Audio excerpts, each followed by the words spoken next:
BMTC ಬಸ್ಗಳನ್ನು ನೋಡಿದ್ರೇನೆ ಭಯವಾಗುವಂತಹ ಪರಿಸ್ಥಿತಿ ನಿರ್ಮಾಣ ಆಗ್ತಾ ಇರೋದಕ್ಕೆ ಎರಡು ಕಾರಣ ಇದೆ. ಒಂದು, ಆಕ್ಸಿಡೆಂಟ್ಗಳು ಹೆಚ್ಚಾಗ್ತಾ ಇರೋದು, ಮತ್ತೊಂದು ನಿರ್ವಹಣೆ ಇಲ್ಲದ ಬಸ್ಗಳು.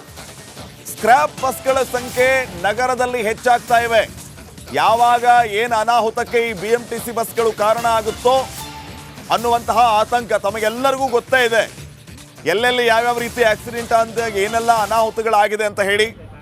ಈಗ ಮತ್ತೊಂದು ಸಮಸ್ಯೆ ಏನಂತಂದ್ರೆ, ನಗರದ ಹೊರವರ್ತುಲ ರಸ್ತೆಯಲ್ಲಿ ಹೊಗೆಯ ಬಸ್, ಸಿಕ್ಕಾಪಟ್ಟೆ ಹೊಗೆ ನೋಡಿ ಪ್ರಯಾಣಿಕರು ಶಾಕ್ ಆಗಿದ್ದಾರೆ. ಹೊಗೆ ಬಿಡೋ ಬಿಎಂಟಿಸಿ ಬಸ್ ವಿರುದ್ಧ ಜನ ಆಕ್ರೋಶವನ್ನು ವ್ಯಕ್ತಪಡಿಸ್ತಾ ಇದ್ದಾರೆ. ಇಂಥ ಬಸ್ಗಳನ್ನು ಯಾಕೆ ಗುಜರಿಗೆ ಹಾಕಬಾರದು? ನಿರ್ವಹಣೆ ಇಲ್ಲದೆ ಈ ರೀತಿ ಜನರಿಗೆ ತೊಂದರೆ ಕೊಡ್ತಾ ಬಸ್ಗಳು ನಗರದಲ್ಲಿ ಓಡಾಡ್ತಾ ಇವೆ. ಮೇಂಟೈನ್ ಮಾಡೋದಕ್ಕೆ ಯಾಕೆ ಆಗ್ತಾ ಇಲ್ಲ ಅನ್ನೋಂತಹ ಪ್ರಶ್ನೆ ಸರ್ಕಾರದ ವಿರುದ್ಧ ಆಕ್ರೋಶವನ್ನು ವ್ಯಕ್ತಪಡಿಸ್ತಾ ಇದ್ದಾರೆ. ಬ್ರೇಕ್ ಸರಿ ಇರಲ್ಲ, ಮೊನ್ನೆ ನೋಡಿದ್ರಲ್ಲ ಟೈರ್ ಕಳಿಸ್ಬಿದ್ದು ಸಮಸ್ಯೆ ಆಯಿತು. ಅದಕ್ಕೆ ಡಿ.ಕೆ. ಶಿವಕುಮಾರ್ ಅವ್ರಿಗೆ ನಾವು ಹೇಳಿದ್ದು ನಟ್ಟು ಬೋಲ್ಟು ಇಲ್ಲಿ ಬಂದು ಟೈಟ್ ಮಾಡಿ ಅಂತ.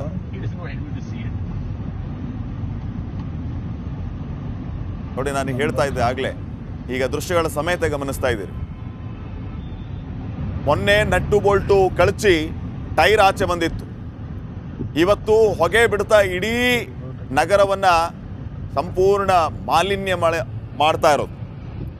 ಈ ರೀತಿ ಬಿಎಂಟಿಸಿ ಬಸ್ಗಳಿಂದಾಗಿ ಅವಾಂತರಗಳು ಮೇಲಿಂದ ಮೇಲೆ ಆಗ್ತಾ ಇದೆ. ಇನ್ನು ಅದಕ್ಕಿಂತ ಪೂರ್ವದಲ್ಲಿ ಒಂದು ವಾರದ ಹಿಂದೆ ಗಮನಿಸಿದ್ರಿ, 2 ಬಿಎಂಟಿಸಿ ಬಸ್ಗಳ ಮಧ್ಯೆ ಆಟೋ ಸಿಕ್ಕಾಕೊಂಡು ಪ್ರಯಾಣಿಕ ಆಟೋ ಚಾಲಕ ಇಬ್ಬರೂ ಸಾವನ್ನಪ್ಪಿದ್ದು. ಇನ್ನು ಆ ಹೆಬ್ಬಾಳ ಫ್ಲೈಓವರ್ನಲ್ಲೂ ಕೂಡ ಒಂದು ಘಟನೆ ಗಮನಿಸಿದ್ರಿ. ಬ್ರೇಕ್ ಹಿಡಿಯದೆ ಅವಾಂತರ ಸೃಷ್ಟಿಯಾಗಿ ಎಷ್ಟೆಲ್ಲ ಸಮಸ್ಯೆ ಆಗಿತ್ತು ಅಂತ. ಹೀಗೆ ಬ್ಯಾಕ್ ಟು ಬ್ಯಾಕ್ ಸಮಸ್ಯೆಗಳು ಬಿಎಂಟಿಸಿ ಬಸ್ಗಳಿಂದ ಆಗ್ತಾ ಇದೆ. ಕಾರಣ ನಿರ್ವಹಣೆ ಇಲ್ಲದ ಬಸ್ಗಳು ಒಂದಾದರೆ, ಮತ್ತೊಂದು ಕಡೆ ಇಷ್ಟೆಲ್ಲ ಸಮಸ್ಯೆಗಳು. ಸೊ ಕೂಡಲೇ ಈ ಬಗ್ಗೆ ಯಾಕೆ ಗಮನ ಹರಿಸಬಾರ್ದು? ಬಿಎಂಟಿಸಿಯಲ್ಲಿ ಭಾಳ ಅದ್ಭುತವಾದಂಥ ಬಸ್ಗಳು ಕೂಡ ಇದೆ, ಅದಕ್ಕೆ ಅಪ್ರಿಷಿಯೇಷನ್ ಕೂಡ ಸಿಗುತ್ತೆ. ಆದರೆ ಇಂಥ ಬಸ್ಗಳ ಬಗ್ಗೆಯೂ ಕೂಡ ಗಮನ ಹರಿಸಬೇಕು. ಇಂಥವುಗಳನ್ನು ಮೊದಲು ಗುಜರಿ ಕಳಿಸ್ಬೇಕಂತ ಕೆಲಸ ಅಗತ್ಯ ಇದೆ, ಅಥವಾ ನೀಟಾಗಿ ರೆಡಿ ಮಾಡಬೇಕು. ಅಂದಾಗ ಜನರ ಆತಂಕ ದೂರವಾಗುತ್ತೆ.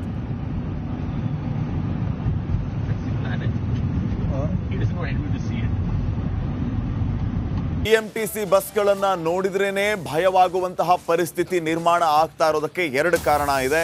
ಒಂದು, ಆಕ್ಸಿಡೆಂಟ್ಗಳು ಹೆಚ್ಚಾಗ್ತಾ ಇರೋದು, ಮತ್ತೊಂದು ನಿರ್ವಹಣೆ ಇಲ್ಲದ ಬಸ್ಗಳು. ಸ್ಕ್ರಾಪ್ ಬಸ್ಗಳ ಸಂಖ್ಯೆ ನಗರದಲ್ಲಿ ಹೆಚ್ಚಾಗ್ತಾ ಇವೆ.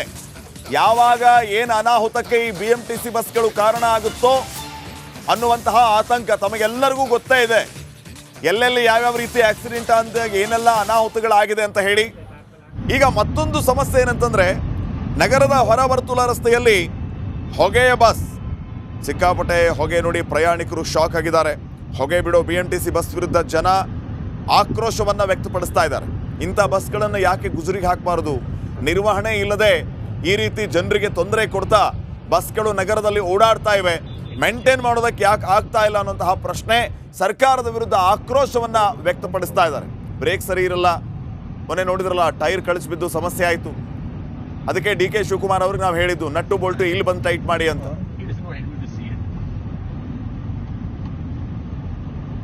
ನೋಡಿ, ನಾನು ಹೇಳ್ತಾ ಇದ್ದೆ ಆಗಲೇ, ಈಗ ದೃಶ್ಯಗಳ ಸಮೇತ ಗಮನಿಸ್ತಾ ಇದ್ದೀರಿ.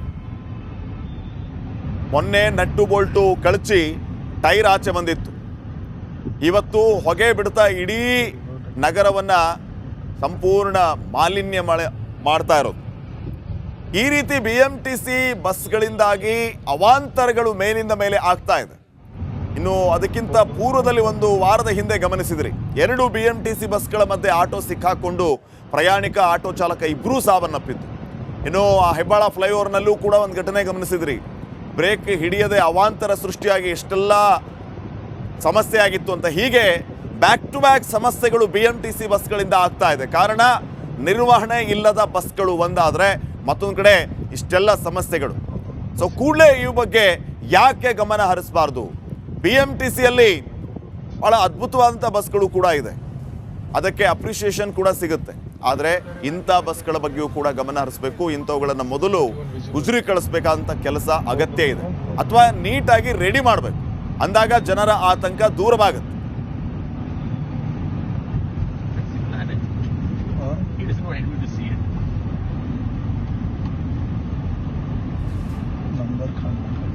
ಬಿಎಂಟಿಸಿ ಬಸ್ಗಳನ್ನ ನೋಡಿದ್ರೇನೆ ಭಯವಾಗುವಂತಹ ಪರಿಸ್ಥಿತಿ ನಿರ್ಮಾಣ ಆಗ್ತಾ ಇರೋದಕ್ಕೆ ಎರಡು ಕಾರಣ ಇದೆ.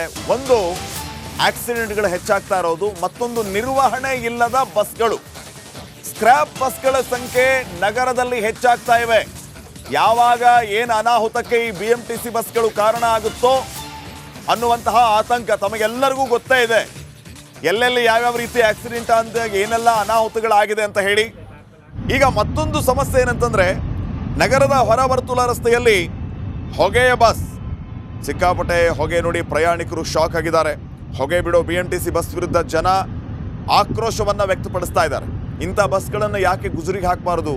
ನಿರ್ವಹಣೆ ಇಲ್ಲದೆ ಈ ರೀತಿ ಜನರಿಗೆ ತೊಂದರೆ ಕೊಡ್ತಾ ಬಸ್ಗಳು ನಗರದಲ್ಲಿ ಓಡಾಡ್ತಾ ಇವೆ. ಮೇಂಟೈನ್ ಮಾಡೋದಕ್ಕೆ ಯಾಕೆ ಆಗ್ತಾ ಇಲ್ಲ ಅನ್ನೋಂತಹ ಪ್ರಶ್ನೆ ಸರ್ಕಾರದ ವಿರುದ್ಧ ಆಕ್ರೋಶವನ್ನ ವ್ಯಕ್ತಪಡಿಸ್ತಾ ಇದ್ದಾರೆ. ಬ್ರೇಕ್ ಸರಿ ಇರಲ್ಲ, ಮೊನ್ನೆ ನೋಡಿದ್ರಲ್ಲ ಟೈರ್ ಕಳಿಸ್ಬಿದ್ದು ಸಮಸ್ಯೆ ಆಯಿತು. ಅದಕ್ಕೆ ಡಿ ಕೆ ಶಿವಕುಮಾರ್ ಅವ್ರಿಗೆ ನಾವು ಹೇಳಿದ್ದು ನಟ್ಟು ಬೋಲ್ಟು ಇಲ್ಲಿ ಬಂದು ಟೈಟ್ ಮಾಡಿ ಅಂತ.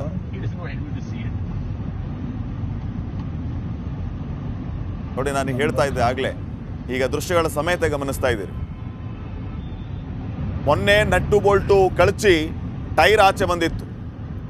ಇವತ್ತು ಹೊಗೆ ಬಿಡ್ತಾ ಇಡೀ ನಗರವನ್ನ ಸಂಪೂರ್ಣ ಮಾಲಿನ್ಯ ಮಾಡ್ತಾ ಇರೋದು. ಈ ರೀತಿ ಬಿಎಂಟಿಸಿ ಬಸ್ಗಳಿಂದಾಗಿ ಅವಾಂತರಗಳು ಮೇಲಿಂದ ಮೇಲೆ ಆಗ್ತಾ ಇದೆ. ಇನ್ನು ಅದಕ್ಕಿಂತ ಪೂರ್ವದಲ್ಲಿ ಒಂದು ವಾರದ ಹಿಂದೆ ಗಮನಿಸಿದ್ರಿ, 2 ಬಿಎಂಟಿಸಿ ಬಸ್ಗಳ ಮಧ್ಯೆ ಆಟೋ ಸಿಕ್ಕಾಕೊಂಡು ಪ್ರಯಾಣಿಕ ಆಟೋ ಚಾಲಕ ಇಬ್ಬರೂ ಸಾವನ್ನಪ್ಪಿದ್ದು. ಇನ್ನು ಆ ಹೆಬ್ಬಾಳ ಫ್ಲೈಓವರ್ನಲ್ಲೂ ಕೂಡ ಒಂದು ಘಟನೆ ಗಮನಿಸಿದ್ರಿ. ಬ್ರೇಕ್ ಹಿಡಿಯದೆ ಅವಾಂತರ ಸೃಷ್ಟಿಯಾಗಿ ಎಷ್ಟೆಲ್ಲ ಸಮಸ್ಯೆ ಆಗಿತ್ತು ಅಂತ. ಹೀಗೆ ಬ್ಯಾಕ್ ಟು ಬ್ಯಾಕ್ ಸಮಸ್ಯೆಗಳು ಬಿಎಂಟಿಸಿ ಬಸ್ಗಳಿಂದ ಆಗ್ತಾ ಇದೆ. ಕಾರಣ, ನಿರ್ವಹಣೆ ಇಲ್ಲದ ಬಸ್ಗಳು ಒಂದಾದರೆ, ಮತ್ತೊಂದು ಕಡೆ ಇಷ್ಟೆಲ್ಲ ಸಮಸ್ಯೆಗಳು. ಸೊ ಕೂಡಲೇ ಈ ಬಗ್ಗೆ ಯಾಕೆ ಗಮನ ಹರಿಸಬಾರ್ದು? ಬಿಎಂಟಿಸಿಯಲ್ಲಿ ಬಹಳ ಅದ್ಭುತವಾದಂಥ ಬಸ್ಗಳು ಕೂಡ ಇದೆ, ಅದಕ್ಕೆ ಅಪ್ರಿಷಿಯೇಷನ್ ಕೂಡ ಸಿಗುತ್ತೆ. ಆದರೆ ಇಂಥ ಬಸ್ಗಳ ಬಗ್ಗೆಯೂ ಕೂಡ ಗಮನ ಹರಿಸಬೇಕು. ಇಂಥವುಗಳನ್ನು ಮೊದಲು ಗುಜರಿ ಕಳಿಸ್ಬೇಕಾದಂಥ ಕೆಲಸ ಅಗತ್ಯ ಇದೆ, ಅಥವಾ ನೀಟಾಗಿ ರೆಡಿ ಮಾಡಬೇಕು. ಅಂದಾಗ ಜನರ ಆತಂಕ ದೂರವಾಗುತ್ತೆ.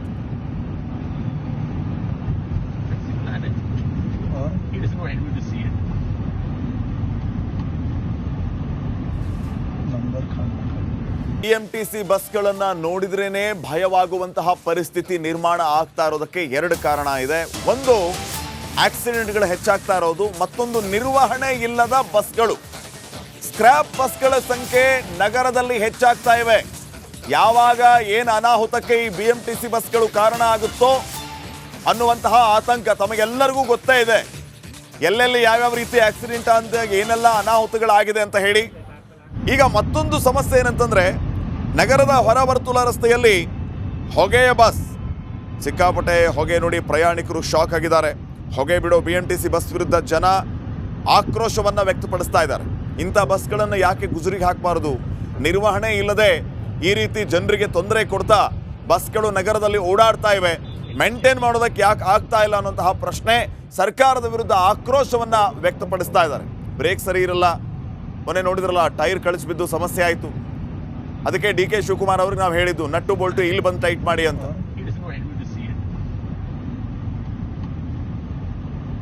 ನೋಡಿ, ನಾನು ಹೇಳ್ತಾ ಇದ್ದೆ ಆಗಲೇ, ಈಗ ದೃಶ್ಯಗಳ ಸಮೇತ ಗಮನಿಸ್ತಾ ಇದ್ದೀರಿ. ಮೊನ್ನೆ ನಟ್ಟು ಬೋಲ್ಟು ಕಳಚಿ ಟೈರ್ ಆಚೆ ಬಂದಿತ್ತು. ಇವತ್ತು ಹೊಗೆ ಬಿಡ್ತಾ ಇಡೀ ನಗರವನ್ನ ಸಂಪೂರ್ಣ ಮಾಲಿನ್ಯ ಮಾಡ್ತಾ ಇರೋದು. ಈ ರೀತಿ ಬಿಎಂಟಿಸಿ ಬಸ್ಗಳಿಂದಾಗಿ ಅವಾಂತರಗಳು ಮೇಲಿಂದ ಮೇಲೆ ಆಗ್ತಾ ಇದೆ. ಇನ್ನು ಅದಕ್ಕಿಂತ ಪೂರ್ವದಲ್ಲಿ ಒಂದು ವಾರದ ಹಿಂದೆ ಗಮನಿಸಿದ್ರಿ, 2 ಬಿಎಂಟಿಸಿ ಬಸ್ಗಳ ಮಧ್ಯೆ ಆಟೋ ಸಿಕ್ಕಾಕೊಂಡು ಪ್ರಯಾಣಿಕ ಆಟೋ ಚಾಲಕ ಇಬ್ಬರೂ ಸಾವನ್ನಪ್ಪಿದ್ದು. ಇನ್ನು ಆ ಹೆಬ್ಬಾಳ ಫ್ಲೈಓವರ್ನಲ್ಲೂ ಕೂಡ ಒಂದು ಘಟನೆ ಗಮನಿಸಿದ್ರಿ. ಬ್ರೇಕ್ ಹಿಡಿಯದೆ ಅವಾಂತರ ಸೃಷ್ಟಿಯಾಗಿ ಎಷ್ಟೆಲ್ಲ ಸಮಸ್ಯೆ ಆಗಿತ್ತು ಅಂತ. ಹೀಗೆ ಬ್ಯಾಕ್ ಟು ಬ್ಯಾಕ್ ಸಮಸ್ಯೆಗಳು ಬಿಎಂಟಿಸಿ ಬಸ್ಗಳಿಂದ ಆಗ್ತಾ ಇದೆ. ಕಾರಣ, ನಿರ್ವಹಣೆ ಇಲ್ಲದ ಬಸ್ಗಳು ಒಂದಾದರೆ, ಮತ್ತೊಂದು ಕಡೆ ಇಷ್ಟೆಲ್ಲ ಸಮಸ್ಯೆಗಳು. ಸೊ ಕೂಡಲೇ ಈ ಬಗ್ಗೆ ಯಾಕೆ ಗಮನ ಹರಿಸಬಾರ್ದು? ಬಿಎಂಟಿಸಿಯಲ್ಲಿ ಬಹಳ ಅದ್ಭುತವಾದಂಥ ಬಸ್ಗಳು ಕೂಡ ಇದೆ, ಅದಕ್ಕೆ ಅಪ್ರಿಷಿಯೇಷನ್ ಕೂಡ ಸಿಗುತ್ತೆ. ಆದರೆ ಇಂಥ ಬಸ್ಗಳ ಬಗ್ಗೆಯೂ ಕೂಡ ಗಮನ ಹರಿಸಬೇಕು. ಇಂಥವುಗಳನ್ನು ಮೊದಲು ಗುಜರಿ ಕಳಿಸ್ಬೇಕಾದಂಥ ಕೆಲಸ ಅಗತ್ಯ ಇದೆ, ಅಥವಾ ನೀಟಾಗಿ ರೆಡಿ ಮಾಡಬೇಕು. ಅಂದಾಗ ಜನರ ಆತಂಕ ದೂರವಾಗುತ್ತೆ.